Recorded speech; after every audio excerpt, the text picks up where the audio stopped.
राजीव जी के साथ एक कुंडली के 24 को गुण मिल रहा बा।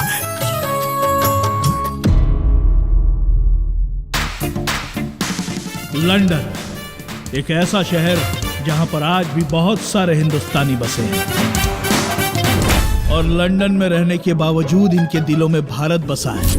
सुप्रभात। मेरी ब्यूटी के शहर में चर्चे, जब लच के लपतर कमरिया, जब लच के लपतर कमरिया, लाजवाब लागे।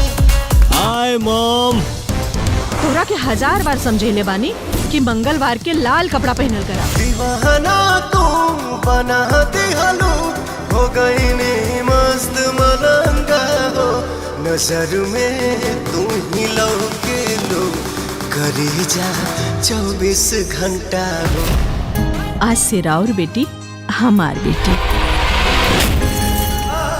एकरा बारे में कोनो फैसला लेवे से पहले एक बार हमसे पूछता लेते। कुंडली के मिलल उतना जरूरी नहीं है माँ जितना दिल के मिलल बा।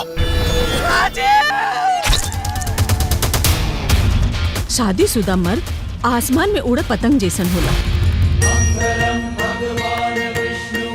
जीवन में तोहरा सिवाय हम पत्नी के दर्जा के औरी के नाते।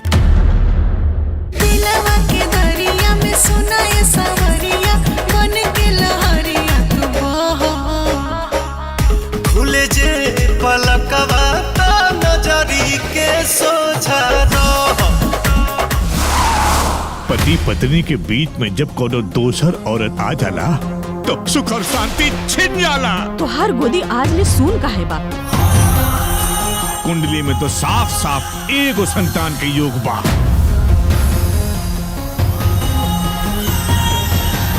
हम ही घर के विनाश देख दिया, विनाश। उठो तो देही में सटे तो कमर से कमर, हे धनी हो खतन हमसे सवार। समय के योग से आवे वाला संतान बेटा बा। गजबे विधाता तोहरो खेला, कतही टूटे कतही जुड़ेला। जरूरी नहीं है कि शुक्ला के हर बात सही हो जाए। हो सकेला पोता के जगह पोती हो जाए। पोता होई पोता होई पोता ही होई। एक अभागिन एक सुहागिन, दोनों प्रीत में ऐसी जली। हमार बच्चा गावा। एक पिया को चली, एक पिया से चली। दुनिया में सब कुछ नहीं देता विधाता।